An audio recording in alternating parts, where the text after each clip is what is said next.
저희 광남일보가 주최하는 5기 아카데미 13번째 강의를 해주실 박상병 정치평론가님의 프로필을 간단히 소개하고 강의를 시작할 수 있도록 하겠습니다. 경상남도 산청에서 출생하셨고요. 물 좋고 산 좋은 동네입니다. 1985년 인하대학교 정치외교학과를 졸업하시고 1997년 인하대학교 대학원에서 정치학 박사를 취득하셨습니다. 경력상으로는 1992년부터 98년까지 한국사회과학연구소의 정치연구실장을 역임하셨고요.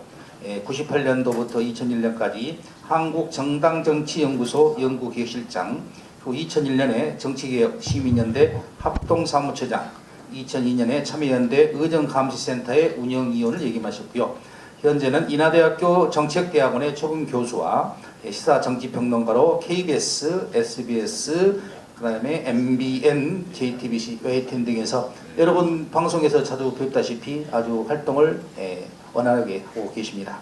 오늘 강의 주제는 박정희 패러다임의 종언과 한국 정치의 미래에 대해서 방금 소개하신 박상병 정치평론가님을 앞으로 모시겠습니다. 뜨거운 박수 부탁드리겠습니다.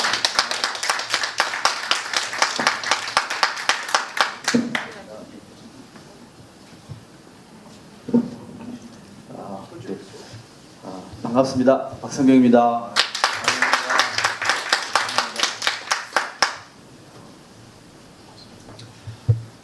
아주 조촐한 분위기에 솔직히 저는 광주에서 특강을 한번 하고 싶었어요. 최근에 한번 전남대학교 기획에서 일을 합니다. 어느 지역보다도 광주에 오는 것을 좋아합니다. 앞서 이 앉아서 우리 담소를 나눌 때 광주하고 인연이 없으시죠 그랬습니다. 저는 광주하고 인연이 정말 없습니다. 앞서 말씀드린 것처럼 경남 산청에서 태어나서 진주에서 초등학교, 중학교, 고등학교를 졸업을 했습니다. 여기는 전혀 못. 광주는 가까이 있습니다만 전혀 다른 세상이었고. 그러다가 이제 대학 들어와서 광주 항쟁을 배우고 그때만 하더라도 이제 광주 항쟁이라고 하는 걸 정치적으로 공부를 했습니다. 제가 개인적으로 인연이 있는 것은 국내에서 공부를 제가 80년대 대학을 들어갔으니까 그때가 어떤 시대인지를 여러분들 너무도 잘 아시잖아요. 광주를 공부를 했습니다. 그리고 우리 근대 정치사를 공부하면서 처음으로 우리 대한민국의 정치라고 얘기하는 것을 진보적인 시각으로 공부를 할 수 있는 기회를 줬습니다. 그런 은사님들이 있었습니다. 그러다가 학위를 공부를 하고 1988년에 제가 결혼을 했습니다. 28살에 결혼했습니다. 그때 지금 생각하니까 좀 억울하기는 합니다. 아무도 모르는 나이에 결혼을 했습니다. 공부를 외국을 공부하러 가기 직전에 뭐 이런저런 사연 때문에 포기를 하고 지금 아내하고 결혼했는데 그때 결혼을 하고 신혼여행을 제가 광주로 왔습니다. 박수 한번 드리겠습니다. 이거는 저를 아는 사람들은 거의 다 모르죠. 저는 사적인 얘기를 거의 하지 않는데 앞서 말씀이 너무 이따가 제가 말씀드릴게요 했는데 제가 처음으로 그때 광주 망월동 요지는 카페 학생운동할 때 와봤습니다만 빼고 광주에 아내하고 처음으로 신혼여행을 온 데가 광주였고 그때 충장로 부근에서 아내하고 밤새 다니면서 광주의 밤을 맡기게 된 때였습니다. 그 정도 되면은 광주하고 긴이 보통 인연이 아니죠? 네, 그렇습니다. 자, 오늘 차를 가지고 오면서 바깥 경치하고 광주에 가면서 강의 준비는 항상 합니다만은 어떤 얘기를 할까 다소 정말 설레는 그런 마음이 있는 것이 광주는 혹시나 여러분들이 저를 다른 방송이라든지 또는 칼럼에서 보시면 알겠습니다만 저의 정치적인 정서는 광주하고 맞닿아 있습니다. 가끔은 경상도 사투리로 광주의 정신을 얘기하다 보니까 사람들이 너 정체가 뭐냐 뭐 이렇게 묻는 사람도 있고요. 또 어떤 사람은 진보 좌파가 왜 여기 와서 이 말을 하느냐, 그런 경우도 한두 번이 아닙니다. 대구에서 강연할 때에는 정말로 바짝 신경을 쓰고 강연합니다. 대구는 딱 한 번 지금 했는데 정말 신경 쓰였습니다.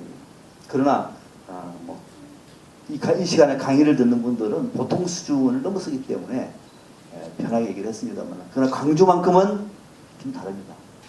오늘 인원이 많지는 않습니다만, 광주 그 처음에 특강제에 왔을 때 어떤 얘기를 할까 하다가 저는 솔직히 말하면 광주에서 우리 근현대 정치사를 얘기하고 싶었어요.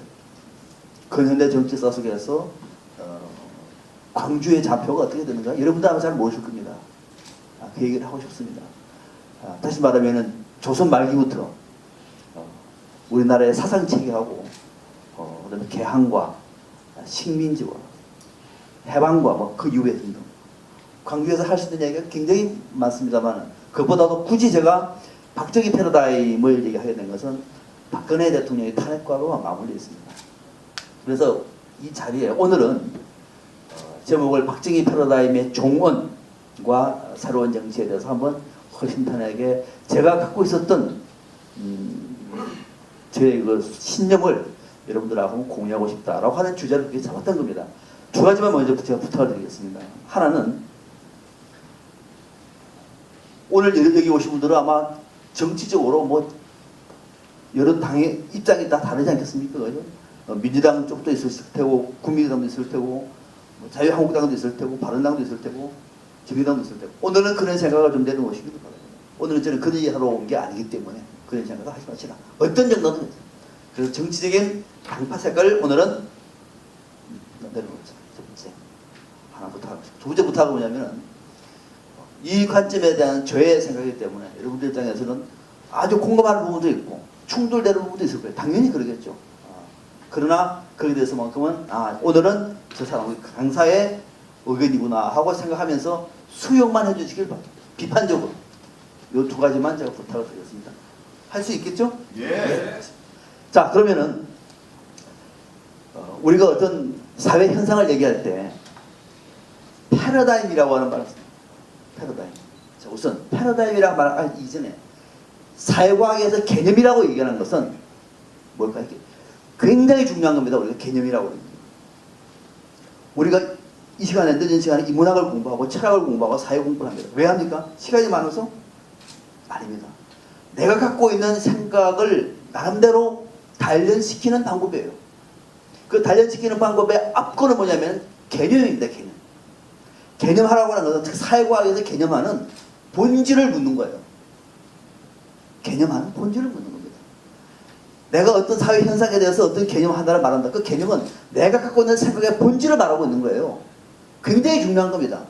내 뜻은 그게 아니야. 그건 하나만 하는 얘기예요. 개념이 중요해요. 그래서 우리가 사회과학을 공부하고 역사를 공부하고 철학을 공부하고 이론을 공부하는 겁니다. 개념은 중요한 거다. 개념은 어떤 현상의 본질을 말합니다. 그러면 패러다임은 뭐냐? 패러다임. 요즘에 너도 무슨 패러다임 말이 좋은 말 천만의 말씀입니다. 패러다임은 딱 두 가지 메시지만 보시면 됩니다. 패러다임은 하나는 뭐냐면 과학적인 자연과학의 개념이에요.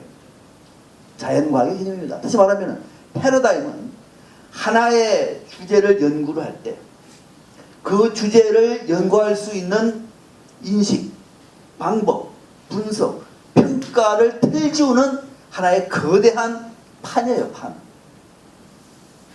상식이에요. 하나의 과학적인 방식이에요. 그 방식이 우리가 흔히 말하는 패러다임이라 그런 거예요. 지금 우리 대한민국에서 만약에 물리학을 공부한다고 얘기하면 지금 물리학을 공부하고 있는 물리학의 여러 가지 수단들, 여러 가지 개념들, 여러 가지 인식들, 여러 가지 분석의 틀들, 그 자체가 하나의 지금의 틀이 패러다임이에요. 그래서 사회과학에서는 어떨까요? 사회과학에서는 사회 현상에 대한 분석의 틀이라든지 인식의 방법이라든지 철학이라든지 개념화라든지 평가라든지 이런 것들을 패러다임이라고 얘기를 하고 있는 거예요. 자, 그런데 그거 자체가 개념이고, 그러면 패러다임의 전환? 패러다임 시프트? 이게 무슨 말일까요? 자연과학에서 그것을 혁명이라고 얘기했습니다. 패러다임이 바뀌는 것을 혁명이라고 얘기했어요. 토마스 쿤 같은 경우가 잘 아시는 분 아마 알 겁니다. 과학혁명의 구조라고 하는 책에서 패러다임의 전환이라고 얘기한 것은 혁명이다. 그것을 과학혁명이라고 부른 거예요. 그러면 사회과학에서는 패러다임을 바꾼다는 것도 자연과학 못지않은 혁명인 겁니다. 근데 우리는 그것도 모르고 그냥 무슨 패러다임, 무슨 프레임워크 막 쓰는. 우리는 그렇게 하지 말. 정확한 개념을 써야 되는 겁니다. 자, 그러면은 제가 오늘 거창하게 박정희 패러다임이라고 얘기를 했어요. 어마어마한 얘기입니다. 이거를 여러분들하고 한번 얘기를 하고 싶습니다. 박정희를 또 비평가하는 거 아닙니다. 낮게 평가. 그런 거 관심 없어요. 그건 이미 다 결론 난 겁니다. 중요한 건 우리 정치 현실이라고 하는 겁니다. 냉철하게 아마 여러분들은 이제는 아실 거예요. 이제는. 적어도 광주에서 여러분 정도 수준 되면은 충분히 아실 수 있습니다. 다만 그게 제가 이것을 개념화시킬 수 있는 또 인식의 틀로 전화시킬 수 있는 모티브만 제가 제공하면 엄청난 보답이 있을 것 같아요. 자, 뭐냐? 우리 한국 정치에는 여러 명의 대통령과 한 사람의 신이 있습니다. 여러 명의 대통령은 해방 이후에는 뭐 이승만, 뭐 윤보선도 있고, 또 뭐 최규하도 있고, 뭐 등등이 있죠. 최근에 문재인도 있고, 한 명의 신은 박정희라고 하는 신이 있습니다. 제가 왜 이 말을 하느냐? 한국의 현대 정치는 다 박정희 패러다임으로 압축된다는 걸 알아야 돼요. 그냥 박정희는 많은 대통령 중에 한 명이 아니에요. 누군가에 의해서 박정희는 신격화 되어버렸습니다. 우리 한국의 정치, 경제, 사회 구조는 박정희 패러다임으로 규정되어 있어요. 이 틀을 깨지 않고서는 우리는 박정희 시대를 벗어나지 못한다는 겁니다. 그 얘기를 하고 싶은 거예요. 뭐냐? 이승만만 하더라도 이승만이 여러분 민주주의자입니까? 이승만은 민주주의에 관계가 없는 사람이에요. 어쩔 수 없이 미국의 민주주의를 받아준 거예요. 어쩔 수 없이. 그거 잘 아시잖아요. 이승만은 원래가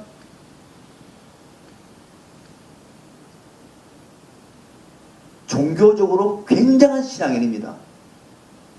이승만은 아주 신앙입니다. 심지어는 국회의장 할 때 제한국회 때 기도하고 국회에 되잖아요. 아시잖아요. 하나님께 감사드립니다. 아멘.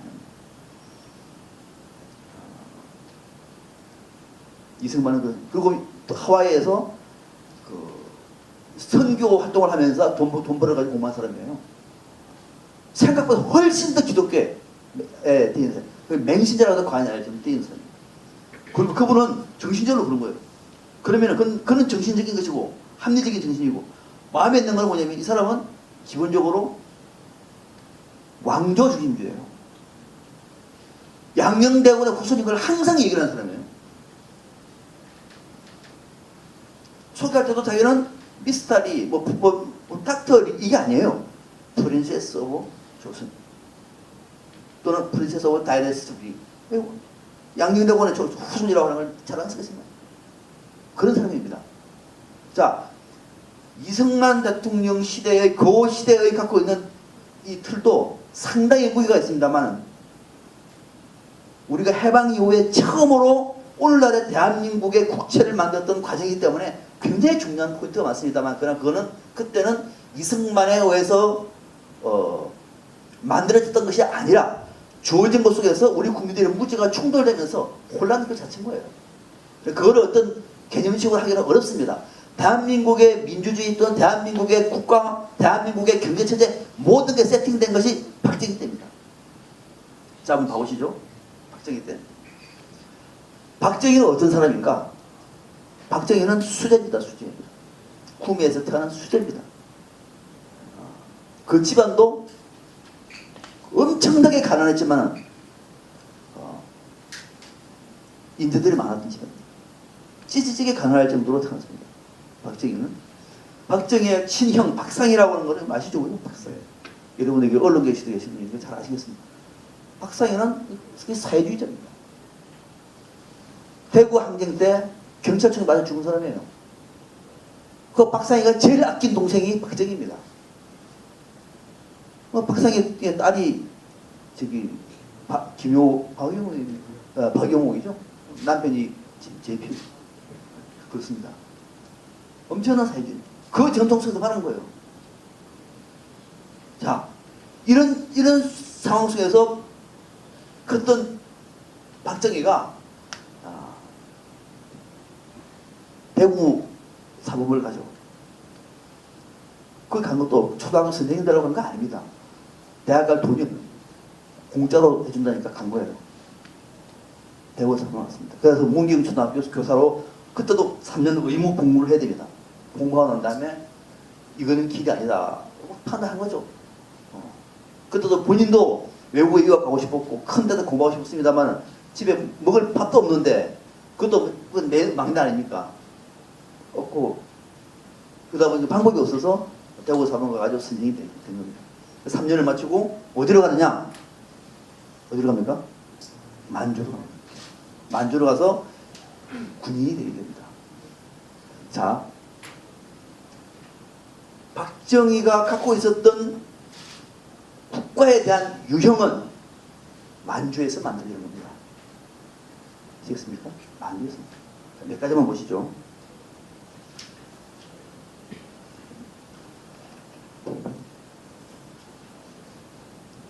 어, 1944년에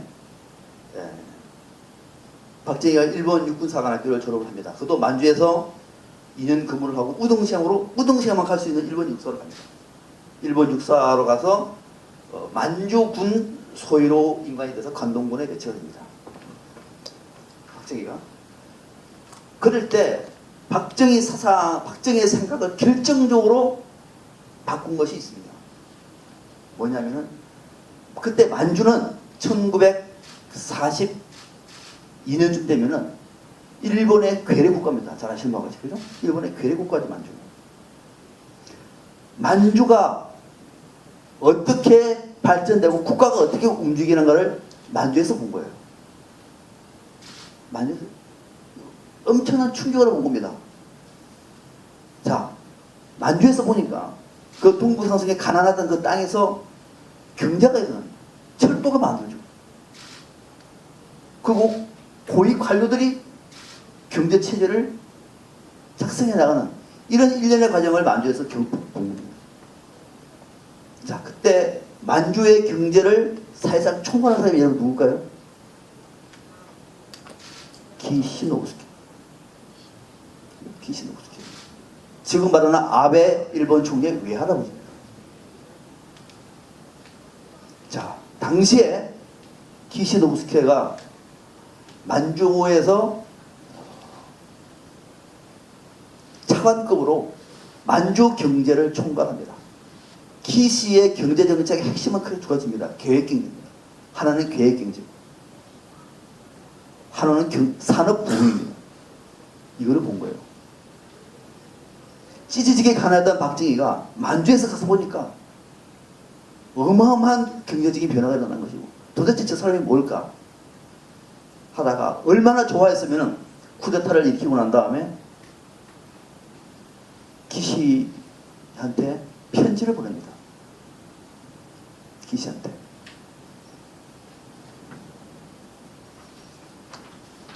(1961년 8월) 이때는 쿠데타 일으키고 난 다음에 3개월 됩니다.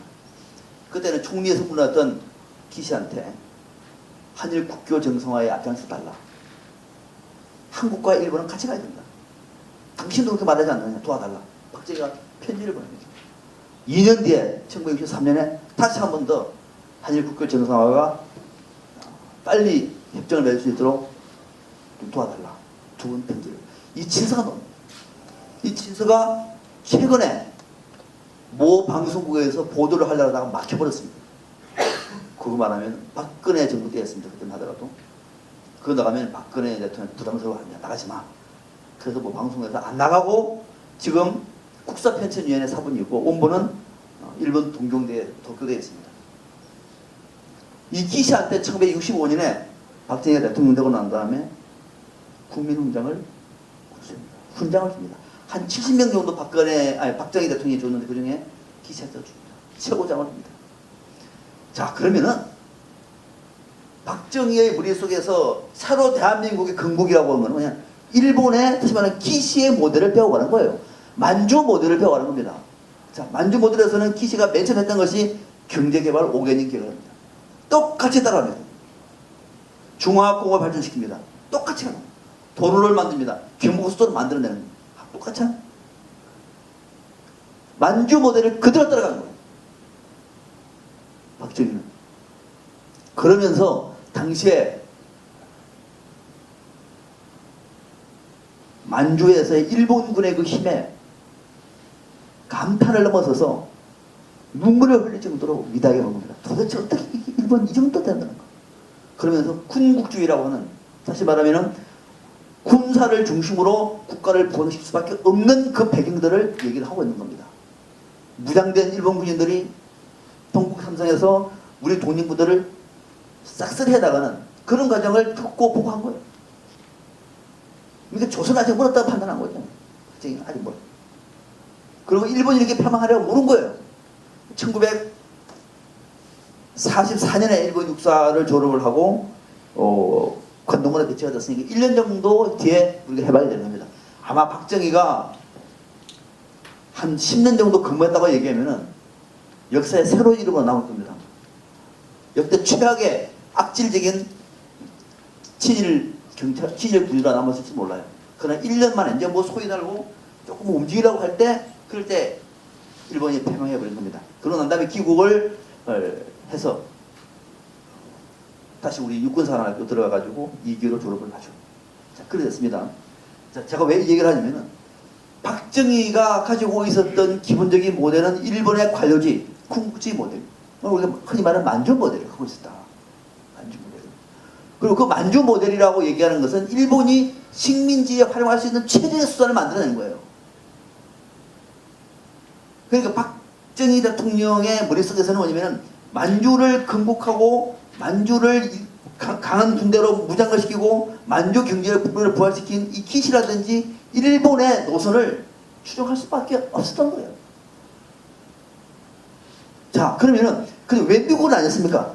박정희는 미국을 몰랐어요, 기본적으로. 그 당시에 대부분 미국이라는 나라는 우리가 관계가 없는 나라였어요. 지금이야 미국하고 어떻게 모르겠습니다. 과거에 미국이 무슨 소리고 그거 뭔 나라가?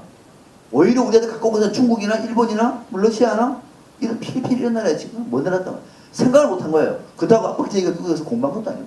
그러니까 그 당시에 박정희에 대하는 일본이었고 그 일본도 본토가 아닌 만주에서의 일본의 볼 보면서 감탄을 한 겁니다. 그래서 박근혜가 아버지의 그 유훈대로 경제를 펴나간 거예요. 박근혜도 대통령 되자마자 경제혁신개혁 3년 뭐 이렇게 하잖아요. 똑같이 하고 있는 겁니다. 이거는 뭐냐면은 그동안 우리가 박정희라고 하는 사람을 이해했던 방식은 많은 대통령 중에 한 명으로 알고 있으나 사실은 박정희는 정치, 경제, 사회 모든 방면에서 우리의 한 정치, 총체적인 정치의 패러다임을 만든 사람이에요. 자, 어떤 것이 있습니까? 봅시다. 먼저 통치용. 박정희는 기본적으로 반공주의였습니다. 관동부는 기본적으로 반공주의예요. 일제하에 만주의 관동부는 화북지방에 있는 장개석 부대, 아니 모택동 부대하고 전투하는 것이 기본 목표예요. 화북지방의 모택동 부대는 또 타수가 우리 조선 항일투사들입니다. 그들과 싸우고 있는 거예요. 그러니까 박정희의 머릿속에는 기본적으로 반공이라고 하는 것은 기본적으로 잡히는 거예요. 반공. 그러니까 공산주의를 잡는, 사회주의를 잡는 그 일선에 있었던 거예요. 그 반공이 그대로 다시 박정희의 통치 이념으로 나옵니다. 그렇죠? 또 하나, 국가는 뭐냐? 박정희한테 국가라고 얘기하는 것은 뭐 다원주의 국가니, 뭐 엘리트, 이거는 학자적인 얘기예요. 박정희한테 국가는 뭐냐면은 천황을 중심으로 하는 단일한 집단 주체예요. 충성보다 더한 가치는 없는 겁니다. 그걸 우리가 흔히 말해서 국가주의라고 얘기를 하고. 박정희의 통치 유형은, 쉽게 말하면 정치체 유형은 국가주의예요. 그 국가는 일본은 천황이고 여기는 자신이 있는 거예요.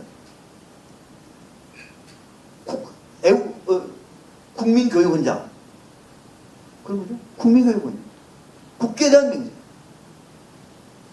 국가를 중심으로 하고 있는 사고체계에 있는 거예요. 기본적으로 이거는 뭐냐면은 본인이 철학이 아니라 만주에서 배운 거예요. 정치가 되면은 일자리 앞에서 손을 가슴면 이런. 우리도 그랬잖아요. 그 다음에 또 하나. 경제는 뭘 거예요? 경제는 성장주의. 경제는 중화공업을 통해서 성장 정책을 할 수밖에 없습니다. 그걸 만져서 본 거예요. 그래서 기시의 전후 일본의 부흥 방식을 본 겁니다. 그걸 도와달라고 얘기를 한 거예요. 그 돈 좀 달라고 얘기하고. 그 돈 주면은 너네들 우리 옛날에 그 식민지 집행 거다 업무를 하자. 아 좋다고. 무슨 식민지 그 필요 없다. 돈만 달라고. 돈 받아가지고 중화공업을 발전시킨다. 그래서 재벌들이 만들어주고 호텔도 만들어주고 뭐 다 그런 건 아닙니까? 호텔도 만들어주고. 자, 이것은 실제입니다. 박정희는 대통령되기 이전에 1963년 이전에 이미 쿠데타를 하고 난 다음에도 이런 계획을 가지고 있었습니다.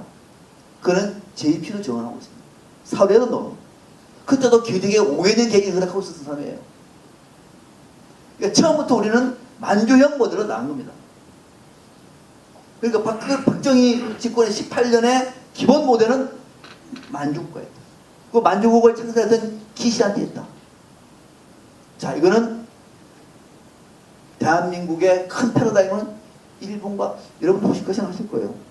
일본하고 너무 비슷하다. 고시제도도 그렇고 관료제도도 그렇고 정당만 조금 다르고 거기는 왕이 있으니까 너무 비슷하다. 왜 그럴까요?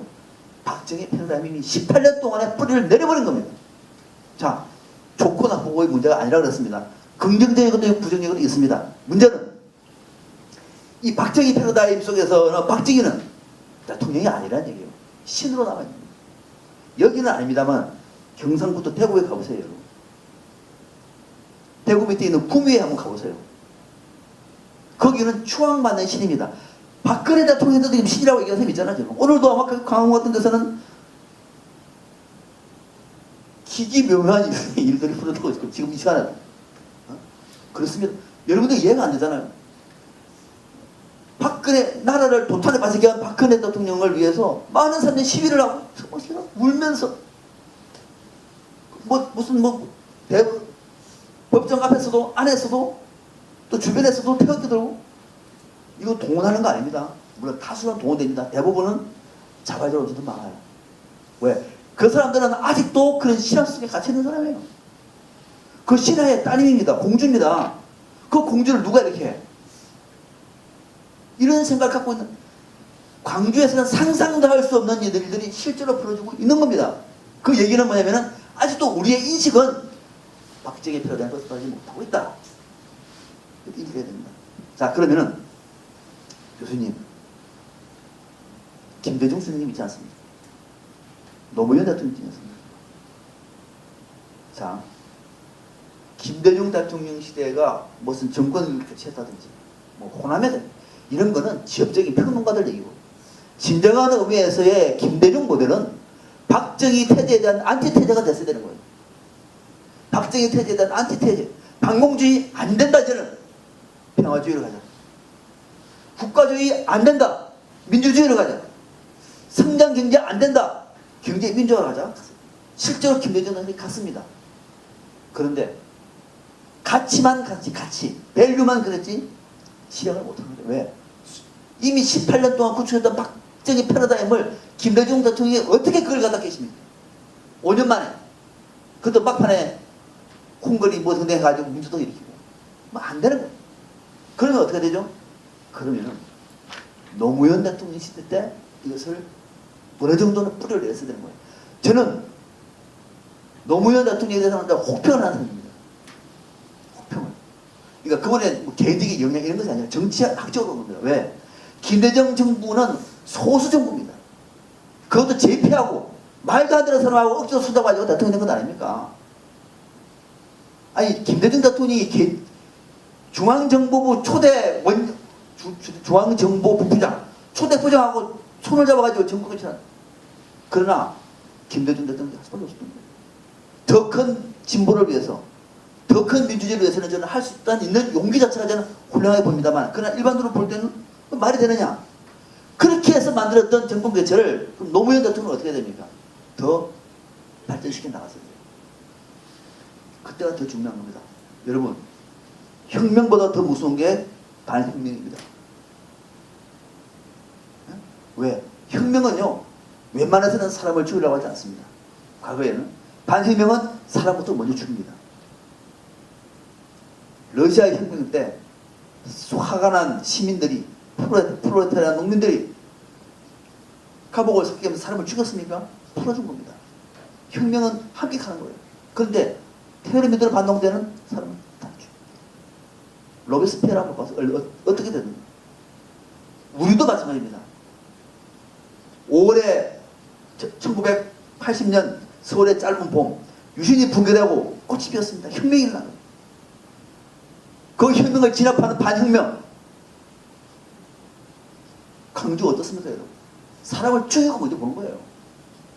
역사적으로 그렇게 전연들어옵니다. 역사적 어느 나라나 비슷합니다. 그것이 반혁명이 정당성을 얻을 수 있는 명분으로 보고 있는 거예요. 대체로 그런 겁니다. 자, 김대중 대통령의 정권 교체를 작은 의미에서의 정치 혁명이다. 뭐 정권 교체라고 합니다만은 정치 혁명을 쓰면 이 혁명 이후에 반혁명을 더 들고 왔어야 돼요. 누가? 그죠? 자칫하면 다 무너지는구나. 그러나 노무현 대통령은 하지 않았습니다.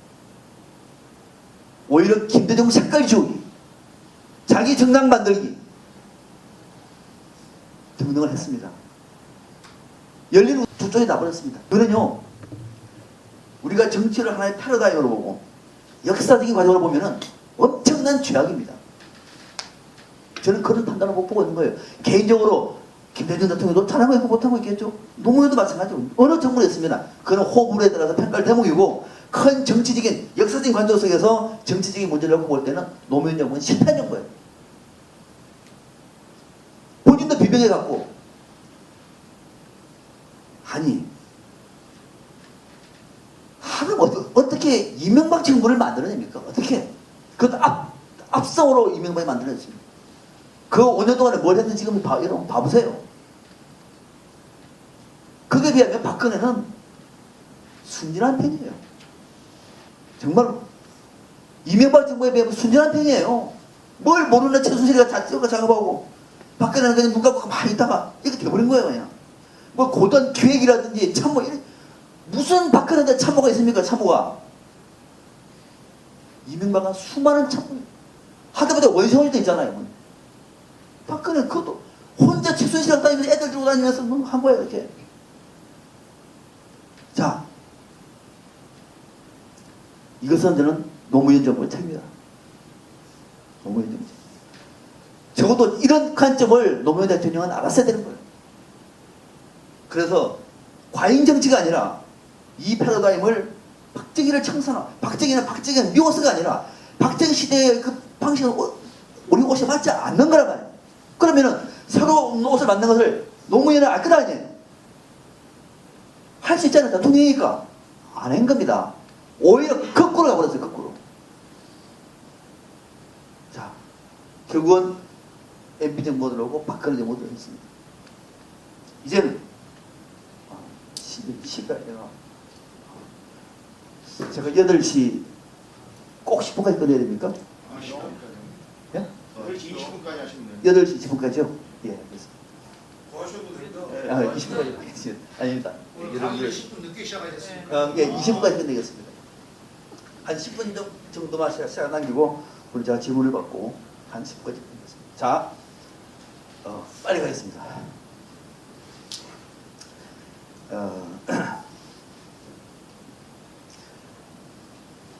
자, 박정희 패러다임을 극복할 우리가 지금 할 얘기 엄청 많습니다만 아마 이런 강의를 여러분 아마 처음 들을 겁니다. 처음 들을 겁니다. 자, 우리의 인식도 우리가 하는 형태가 거의 다 박정희 패러다임입니다. 이른바 만주 통치 방식이에요. 다. 우리의 의식도 마찬가지입니다. 우리의 의식도. 이거는 통탄할 일입니다. 깨어있는 여러분들은 아마 알 거예요. 강조는 알 겁니다. 저 동쪽으로 가면은요 대화가 아니라 대화가 안 돼. 정말 대화하기가 싫어요. 왜? 교육을 하지 않습니다. 모릅니다. 자, 누가 경상도 전라도 누가 갈아놨습니까? 누가 보수 진보 갈아놨습니까? 대한민국에 지금 자유한국당이 보수입니까? 민주당이 진보입니까? 허구한 날 보수 진보. 사실은 허구한 날 영남 호남. 허구한 날 무슨 남과 북. 누가 이렇게 양갈래 치기면서 싸움을 시킵니까? 박정희 패러다임이 특기가 그겁니다. 네? 박정희 패러다임은 기본적으로 여러분 봐보세요. 거의 없는 상황 속에서 새로운 정치체를 만드는 방식은 그 자체도 하나의 혁명적인 변화입니다. 그러기 위해서는 우군을 만들어내는 거예요. 우군을 만들어요. 철저하게 대통령에게 집중된 권한을 가지고 우군을 만들어서 대통령 주변의 인사들을 결합시키기 위해서는 상대적으로 공동의 적을 만들어내는 겁니다. 반공주의, 국가주의, 성장주의는 대부분 다 그런 방식으로 양극화된 개념이에요. 자, 우리가 경제 성장 누가 반대합니까? 그러나 그 성장이라고는 화두 안에는 뭐냐면은 뭐죠? 경제 성장에는 경제 민주화를 배제하는 개념이에요. 기본적으로 반공주의는 평화를 배제하는 개념이에요. 국가주의는 민주주의를 배제하는 개념이에요. 이 개념 속에서 보수는 앞서 말한 이걸 보수라고 얘기하는 거예요. 그게 보수입니까? 전 세계 그런 보수가 어디 있습니까? 지금도 우리 언론은 자유한국당을 보수라고 얘기합니다. 민주당을 진보라고 얘기합니다. 정의당은 좀 애매하고 국민당은 좀 더 애매하고 뭐 이런 방식으로 줄인다. 이 싸움에 언론이 만든 이 싸움의 기본적인 것은 뭐냐면 박정희의 패러다임을 강화시켜 나가는 겁니다. 이 싸움은 기본적으로 보수가 이깁니다. 진보 못 이깁니다. 여러분 패러다임이 무슨 패러다임이죠? 지금 이 문재인 패러다임입니까? 세발의 피도 아닙니다. 박정희 패러다임입니다. 시간이 지날수록 박정희 패러다임은 더 공고가 됩니다. 반대로 여기에 대한 안티테제는 약해지기 마련이에요. 왜? 거의 5년밖에 안 됩니까? 벌써 문재인 정부는 흔들리고 있는 겁니다. 벌써. 자, 혹시나 문재인 정부가 한 3, 4년 뒤에 노무현 정부처럼 하려고 해놓은 엄청난 큰 희망을 가지고 있었는데 무너지고 있어요. 왜? 대한민국의 다수의 기득권 세력은 박정희 편이라든지 박정희 편입니다. 무너지고 난다면 다음에 누가 대통령 될까요? 민주당에서 될까요? 또 누가? 그렇습니다. 안희정? 이재명이요? 안철수? 아마 황교안이나 홍준표도 빠를 겁니다. 왜? 그들은 분당이기 때문에. 합리적으로 뭐 나 같은 사람이 와가지고 논리 필요 없습니다. 보복합니다. 무차별적인 보복이 놉니다, 여러분. 파시즘은 그렇게 만들려는 겁니다. 아닐 것 같은? 그런 겁니다. 그러면은 이 문재인 정부는 정말로 신경을 써야 된다는 얘기예요. 어떻게 만든 피플 파워를 만드는 정권이라 하면 정말로 신경을 쓰는. 그러면 이 문재인 정부는 그냥 많은 대통령에서 하늘 할 것인가? 저는 문재인 대통령의 그런 너무너무 위대한 발언이라고 생각해요. 뭐냐? 앙시앙리즘은 끝났다. 앙시앙리즘은 이제 대한민국은 새로운 정치 패러다임을 만들 때라고 얘기했어요. 누가 시켜줬는지 모르겠습니다만 저는 안 했습니다만 그런 말은 간단치 않아요. 바로 그겁니다. 문재인 정부의 과제는 새로운 패러다임을 만들어내야 돼요. 자, 그러면 박정희 패러다임에서 새로운 패러다임을 가기 위해서 그런 혁명을 했잖아요. 우리 혁명했잖아요. 광화문 광장에 지난 겨울 여러분 1600만 명이 모였습니다. 많은 사람들 울었습니다. 그 죽을 때. 그렇게 해서 만들어내는 정부입니다. 혁명이잖아요. 이 혁명의 의미를 문재인 정부는 알아야 되는 거예요. 다시는 노무현 정부의 실패를 반복하면 안 됩니다. 반복해버리면 다음에 황교안이나 홍준표 또는 그 부류의 친구들 된다니까요. 그러면 이건 나라가 야만이 되는 겁니다. 야만이. 역사는요. 진보한다? 천만의 말씀입니다. 역사는 진보하지 않습니다.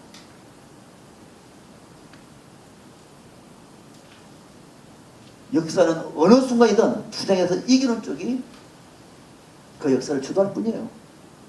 진보되지 않습니다. 지금의 대한민국 역사가 200년 전에 우리 조선 말의 역사보다 더 진보됐다고 얘기할 수 있나요? 도덕적으로 더 훌륭하다 할 수 있나요? 정치적으로 더 위대하다 할 수 있나요? 천만의 말씀입니다. 그렇지 않다. 다른 나라는, 프랑스는 더 위대했죠. 그만큼 싸워왔기 때문에 그런 거예요. 우리는 그렇게 싸운 역사가 별로 없습니다. 별로 없습니다. 그 싸움의 한복판에 광주가 있다는 것은 여러분들은 엄청난 자세를 갖고 있는 거예요. 나는 그래서 앞서 광주에 올 때 저하고는 별로 관계는 없습니다만 신혼여행 왔다고 얘기했습니다. 꼭 기억해 주시기 바랍니다. 여기 오면은 고향 같습니다. 광주에 오면은. 그래서 광주에는 아마 많은 분들이 제가 갖고 있었던 생각을 공유합시다. 그래서 이런 주제를 제가 가지고 얘기를 하고 있는 겁니다. 이런 주제를. 자, 그러면 시간이 너무 빨리 가서 또 넘어가겠습니다. 어떻게 할 것인가? 더 중요한 문제를 하겠습니다. 앞서 문재인 정부에 왔습니다. 기시하고 박정희하고의 이 드라마틱한 이 정책적인 관계가 여러분 굉장히 많습니다. 굉장히 많고 또 이승만도 마찬가지입니다. 우리가 해방 전후의 현대 정치사는 기본적으로 지금의 정치와 다르지 않아요. 조선 말에 주류가 누구였죠? 노론백파 아닙니까? 노론백파가 일제시대 때 숨죽어 있다가 해방정국의 이승만을 통해서 부활한 거예요. 그겁니다. 이승만이 다 하지 못했던 근대 국가를 박정희가 만들었을 뿐이에요. 만주를 보고 만들는 거예요.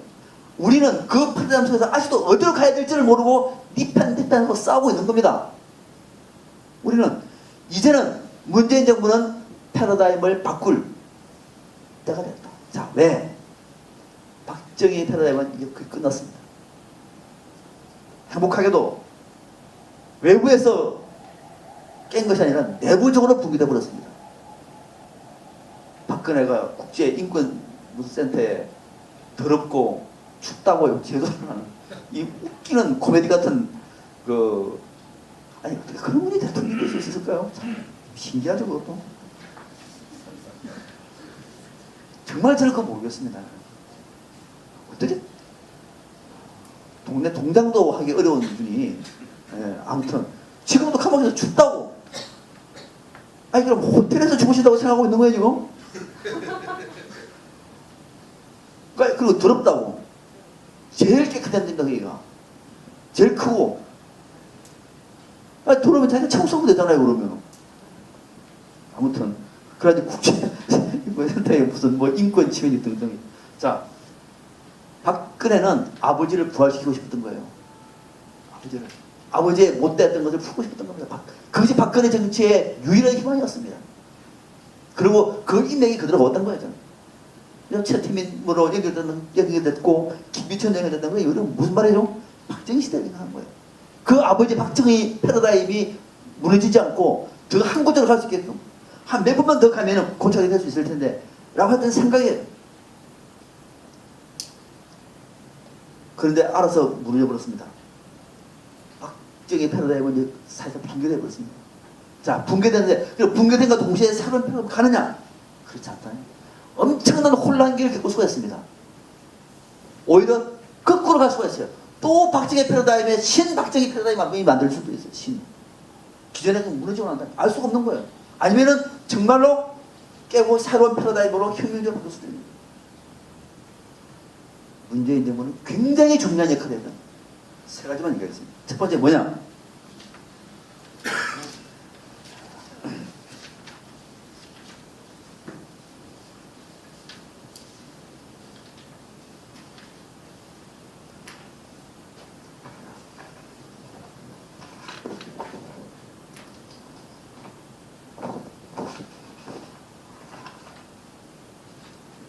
기다렸어요. 자, 우리 제목이 박정희 패러다임의 종언.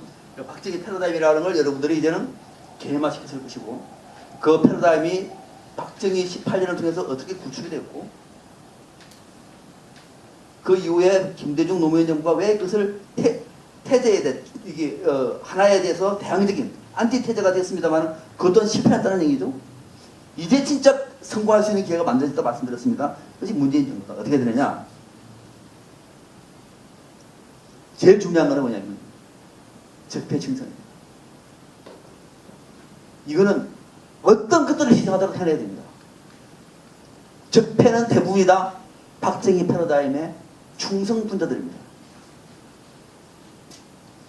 그런데 이들은 우리 사회 대부분이 강력한 기득권자예요. 깨기 어렵습니다. 용두사미를 끝날 수밖에 없는 운명이에요. 그러나 문제는 해야 됩니다. 이 적폐는 앞서 말씀드렸던 과거 18년 군사정부의 유물보다도 만주부터 켜켜이 이어왔던 우리 시대의 적폐하고 맞물리고 있습니다. 그렇다고 지금 무슨 만주 때 그걸 얘기할 수 없는 건 아닙니까? 그러면은 최소한 이명박 정부 때까지 때는 과감하게 생겨야 됩니다. 이거 정리 없이 새로운 패러다임을 시프트가 안 됩니다. 왜? 할 수 있는 동력이 없는 거예요. 그들이 다 반대할 겁니다. 지금은 다 숨기고 있습니다만은 문재인 정부가 흔들리고 위기에 있으면은 전부 다 고개를 들고 와서 눌러 앉히는 데 앞장설 겁니다. 그리고 확실합니다. 빨리 집회 청소년. 두 번째, 개헌 빨리 해야 됩니다.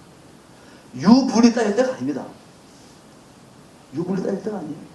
근데 청와대 안 할 것 같아요. 말만 할 것 같아요. 이거 안 하면은요, 대통령 중심제는 기본적으로, 대통령 중심제라고 하는 것은 기본적으로 박정희 패러다임의 결정체예요. 정치적으로 말하면은. 호남이 아무리 똘똘 뭉쳐도 영남 못 이깁니다. 쪽수로. 어떻게 이럴 거예요? 돈으로, 경제로 호남 경제 영남의 반의 반도 안 됩니다. 그걸 뭘 이겨요? 대통령 중심제는 바로 그런 기본적으로 박정희한테 유리했던 조건들을 그대로 기득권화시키고 있는 거예요. 그걸 깨야 되는 겁니다. 권력에서는 개헌을 통해서 깨야 되는 거예요. 그런데 홍준표는 벌써 반대했습니다. 머리가 빠른 사람이 무슨 그 반대한다 개헌. 무슨 개헌 또 해야지 마냐. 정당 득표율 33%를 가지고 국회 의석수는 거의 지금 한 40%. 이보다 더 큰 특권이 어디 있습니까? 누르고 싶은 거예요. 여기에 민주당까지도 같이 부활해도 안 된다는 거예요. 민주당도 불리한 거죠, 그러면. 그럼에도 불구하고 앞서 말씀드린 것처럼 노무현 정부의 실패를 반복하지 않기 위해서 민주당이 앞장서야 됩니다. 근데 안 할 것 같아요. 안 하면은 1대1 싸움 가버리면은 다음 대통령을 알 수 없습니다.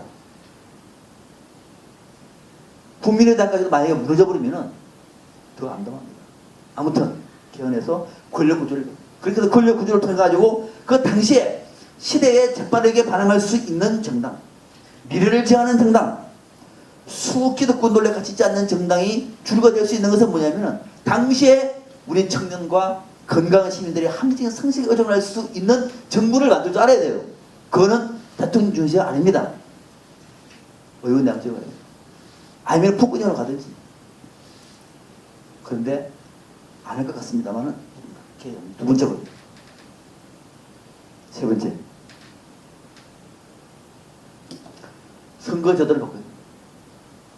선거제도. 앞서 조금 말씀드렸습니다만 지금 우리는 여러분 선거제도가요 얼마나 중요하냐니까. 그냥 그 지역에서 한 1등의 국회의원을 뽑는 것이 아니라 그 시대에 정치적인 대표주자들을 뽑는 방법입니다. 선수들은 이것을 가지고 싸우는 거예요. 선수들은. 일반 국민들은 내가 좋아하는 거 기호 1번, 기호 2번, 기호 3번 일반 국민들 그뿐이에요. 선수들은 그 위에서 싸우고 있는 겁니다.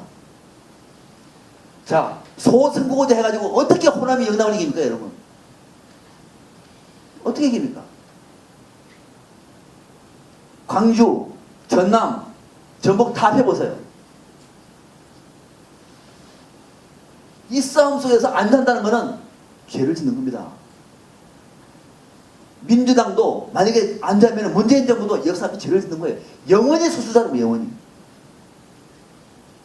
그래서 이 안에 어떻게 되느냐? 중간 장치로 돼요. 중간 장치. 자, 뉴질랜드가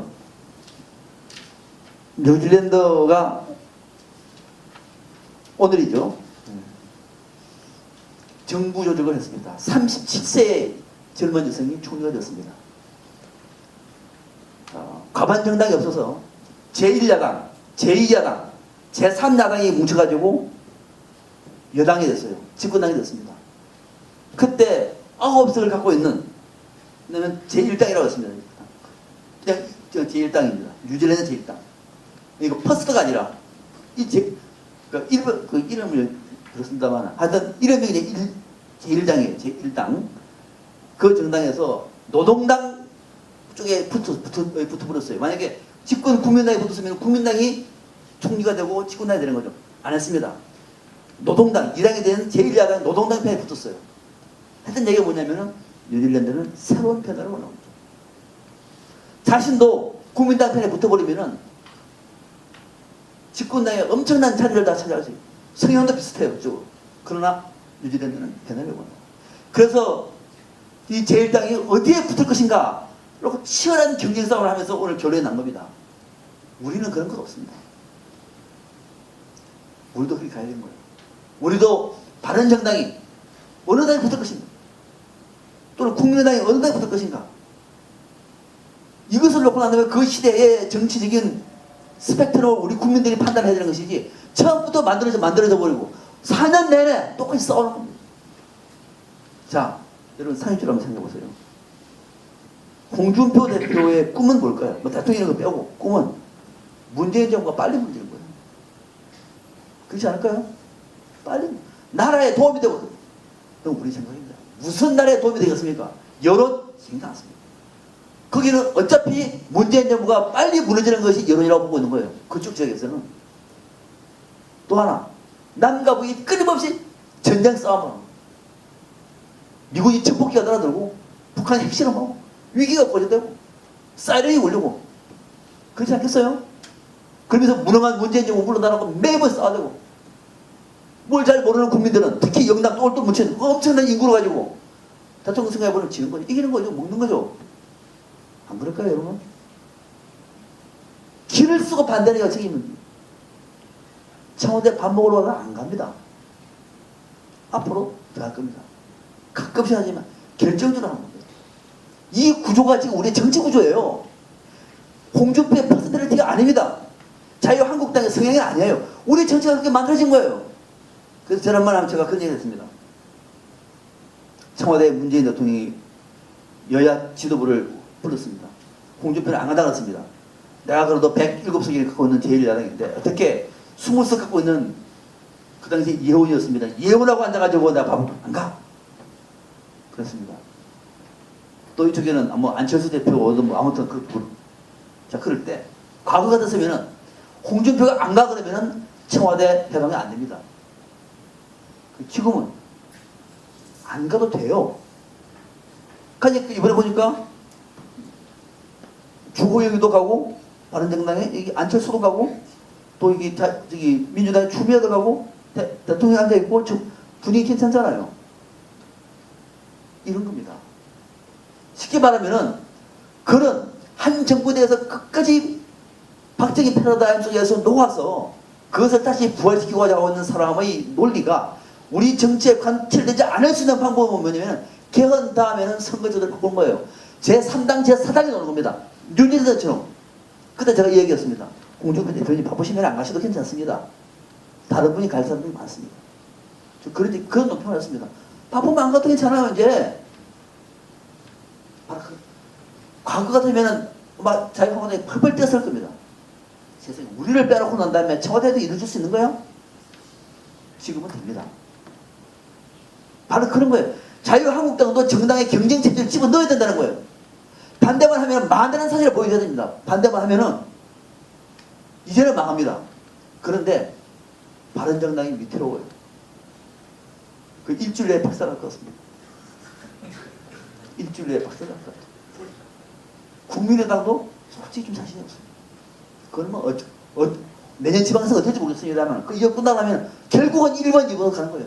그러면은 홍준표의 자유한국당이 또 천하가 될 겁니다. 다음 대통령 선거에 여러분 못합니다.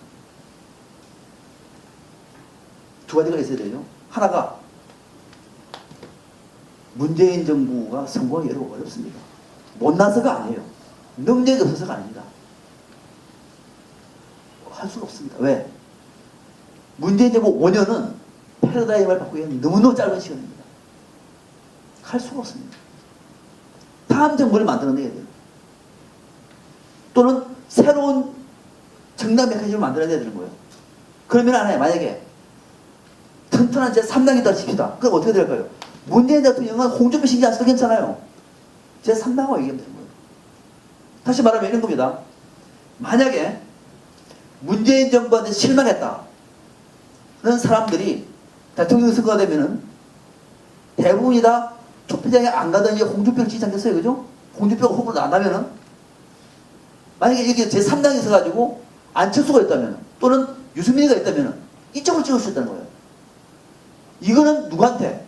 문재인한테는 엄청난 행운이에요. 홍준표한테 재앙입니다. 재앙.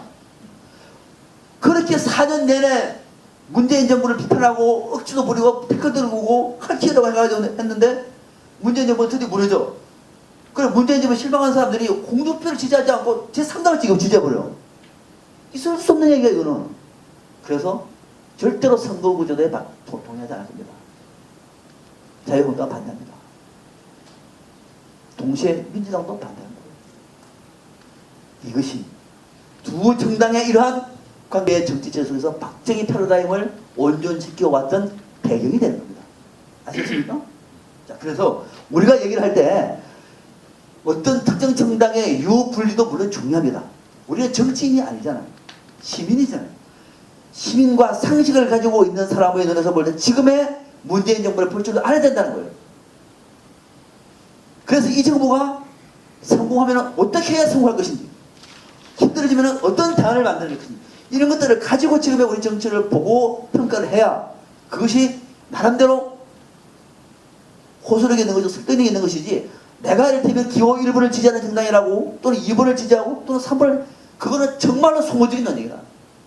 그래서 오늘 광주에 계신 여러분들, 이 지역에 여론을 주도하시는 분들입니다. 여러분들은 지금 문재인 정부는 광주의 시대입니다. 광주의 시대. 광주는 광주 사람들이 특권을 가지라 저런 그런 것 1%도 지지하지 않습니다. 그것이 아니라 여기가 중심이 돼서 박정희 패러다임을 바꿀 수 있는 새로운 패러다임을 만들어내야 된다. 왜? 과거에 조선 말에 호남이 그랬습니다. 호남의 유학자들의 피눈물 여러분 저보다 더 많이 아실 겁니다. 일제시대 때 광주 호남의 수탈 저보다 더 여러분들이 아마 부모님들은 그랬을 겁니다. 광주 때 여러분 다 아시잖아요. 그 위에 박정희 때 뭐 덩치인가죠? 지난 9년 동안에 이제는 단순한 문재인 지지, 무슨 뭐 홍준표 비판 이런 차원이 아니라 지금 이 시점에서 박정희 패러다임을 바꿀 수 있는 근본적인 변혁이 필요한 시점이다. 드디어 피플 파워로 혁명적인 정부가 만들었다고 하면 우리가 바라보고 있는 대한민국의 정치의 현주소는 어딘가는 여러분들은 직시를 하시고, 그 직시된 바탕 속에서 문재인 정부를 지지하고 또는 뭐 홍준표를 지지하든 안철수를 지지하는 것은 의미가 있는 판단이라고 봅니다. 적어도 대한민국에서는 광주가 그 선대에 설 수 있다라고 하는 자신감과 용기를 드리고 싶었습니다. 고맙습니다. 시간이 한 5분, 한 10분 정도 남았는데 그래도 제가 참 멀리서 오늘 왔습니다. 와서 여러분들 한 두 분이라도 오늘 주제가 아니더라도 우리 정치라든지 뭐 여러 가지 문제와 관련해서 두 분의 질문을 가야 제가 마음이 좀 편할 것 같습니다. 귀한 자리에 초청을 해주셨고 또 이 늦은 시간에 한 개라도 더 배우려고 이 자리에 앉은 여러분들 볼 때 정말 뭉클합니다. 함께 해주셔서 감사드리고요. 한 두 번 제가 질문을 받겠습니다. 혹시 질문하실 거 없으세요? 제가 네. 질문 좀 하겠습니다. 네. 요즘 뭐 패널로 방송에서 맨날 뵙기 때문에 네. 우리가 다들 뵙는 것 같은 느낌이 들었습니다. 오늘 아주 좋은 말씀 주제하고도 조금 연관이 있을 것 같습니다만 문재인 정부가 저희도 성공하기 굉장히 강하고 문재인 정부가 탄생한 뒤로는 그래도 또 인상이 많이 피었습니다. 요즘에 그 김영란법에 대해서 잠깐 여쭤보고 싶네요. 김영란법이 이제 뭐 농수산물이라든지 이런 쪽에 아무래도 피해가 많다고 해서 그거를 조금 금액을 높인다. 정부 주도에서 뭐 이렇게 해야 하는 거 아니냐 이런 얘기도 요즘에 실수로 많이 나오고 있는데 이제 조금 정착이 들어가는 그 제도를 꼭 그렇게 해야 할 필요가 있는지 하는 그런 문제에 대해서 고견을 한번 듣고 싶습니다. 알겠습니다. 지금 질문의 요지는 김영란법을 말씀하시면서 지금의 뭐 선물이라든지 뭐 공공구조라든지 이런 데 대해서 굳이 바꿀 필요가 있느냐 말씀하셨는데 저도 동의합니다. 바꿀 필요 없다고 생각합니다. 그러니까 우리 김영란법이라고 하는 것은 대한민국의 이른바 그 반부패 국가 비전과 같이 맞물려서 고민을 할 문제지 무슨 그 축산업자라든지 무슨 버섯 재배하시는 아저씨들을 위해서 하는 건 고민은 아니라고 저도 봐요. 그건 아니라고 보고. 그럼 그분들도 피해는 또 사실이란 말입니다. 갑자기 이것 때문에 그 뭐 한 몇만 원 높였다 그래가서 자신들은 그것이 팔리고 안 팔리고의 문제가 있는데 큰 문제가 되느냐. 앞으로는 저는 조정이 된다고 봅니다만 하나의 법이 정착될 때는 좀 시간이 필요합니다. 아프더라도. 나머지는 정부라든지 사회단체가 좀 더 지원해주고 좀 보완해가면서 이 법은 원칙대로 최소한 3년에서 5년까지는 뿌리를 내고 난 다음에 그때는 물가든지 봐서 다시 조정할 수 있다고 봐요. 그래서 저는 지금도 그 내용을 바꿔서 법의 그 틀을 흔드는 것은 동의하지 않습니다. 저는. 네. 네. 또 한 번 어떤 것이 생겼습니다. 네. 네. 강단이는 별 몰라. 별이는 강단이 네. 고맙습니다. 네.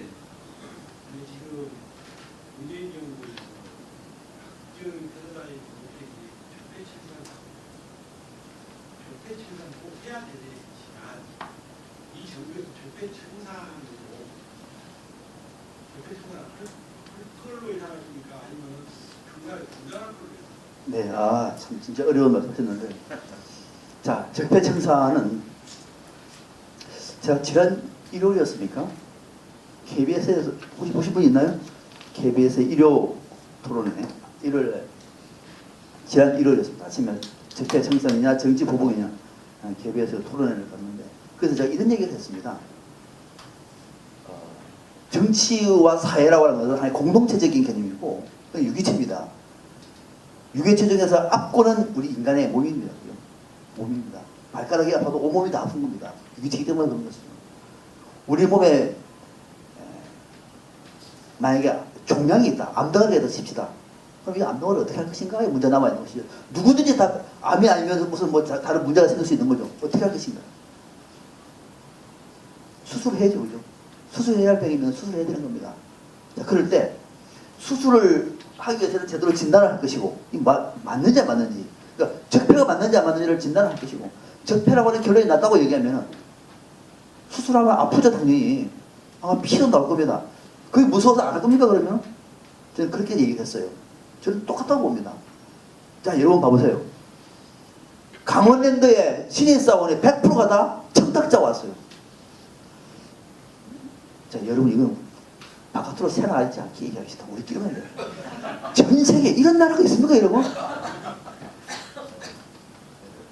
저도 명색이 공부를 하고 방송한 사람 저도 몰랐습니다. 강원랜드에 지난 신입사원 전부가 다 뒷꿈으로 들어온 사람이에요. 보니까 고위관료, 국회의원, 국정원, 뭐 금감원, 또 오늘 보니까는 뭐 지방자치단체, 그게 우리 형식이다. 이거 토론해야 되지 않습니까? 안 되면은 강원랜드 없애버려야 됩니다. 그렇습니다. 아, 저는 그거든요.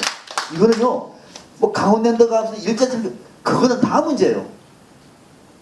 있을 수 없는 일들이 벌어지. 정말 우리 아이들 딸들에게 할 말이 없는 대목입니다. 바로 지난해 그렇습니다. 또 하나, 우리은행, 그건 공공부문이고 우리은행 VIP 고객을 비율도 합격시켜요. 금감원 아들들이 그 지식을 합니다.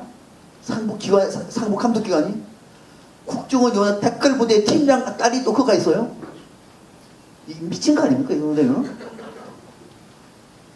그거는 우리 은행이 아니라 적들의 은행이에요. 그것이 지금 대한민국에 벌어지고 있는 겁니다. 자, 여러분. 이거 넘어갈 겁니까? 저는 앞으로 끝까지 보고 놀릴 겁니다. 이 사람들, 관계자들, 학교자들 말할 것도 없고, 우리 사회에서 저는 완전히 퇴출시켜야 됩니다. 그래서 다음에 혹시나 우리들이 가가지고 내가 지금 좋은 자리에 있는데 뒤로 몇 명 지금 추천에 들어왔는데 합격을 시켜봐라. 그런 생각 자체부터는 할 수 없는 정도로 일부를 백기하지 않으면요 안 됩니다. 따라서 적폐청산은 반드시 해야 된다. 단 하나, 적폐청산이 특정 세력, 특정 인을 목적으로 두고 허위 사실을 가지고 조작하는 방식은 절대 안 됩니다. 이거는 역풍을 맞습니다. 지금 문재인 정부는 다소 그런 전략에서는 미흡해요. 추미애가 설치면 설치수록 적폐청산 안 됩니다. 그분은 좀 가만히 계신 분들 같은데 원래 가만히 계신 분이 아니에요. 어떻게 합니까? 입을 막을 수도 없는 것이고. 결국은 청와대와 정부의 TF가 해야 됩니다. 그리고 그 내용을 검찰에 가야 돼요. 좀 말씀을 해주세요. 그 당 지도부가 좀 조용히 있으라고. 거기에서 말 나오면 나올수록요 자유한국당 퍽을 띱니다. 그런 전략적인 측면에서 그러면서는 임종석 실장의 역할이 중요한데 상당히 어렵다고 봅니다. 그래서 앞으로 어떻게 될 것 같으냐? 저는 반쯤 하다가 그만둘 것 같아요. 반쯤 하다가 그 뒤에는 할 힘이 없습니다. 아마 그때는 신적폐가 나올 거예요. 신적폐가. 그렇죠? 그런 가능성이 없습니다. 지방선거 끝나고 나서. 그래서 뭐 잘하면 반 정도만 기대하고 있습니다. 자,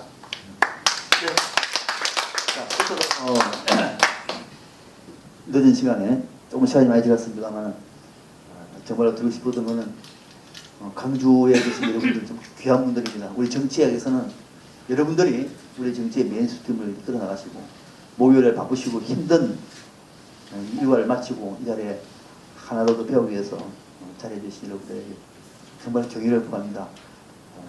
광주에 먼 길 왔습니다만 행복한 마음으로 광주의 이 열정과 광주의 정의를 배우고 오늘 올라가겠습니다. 잘 들어가십시오.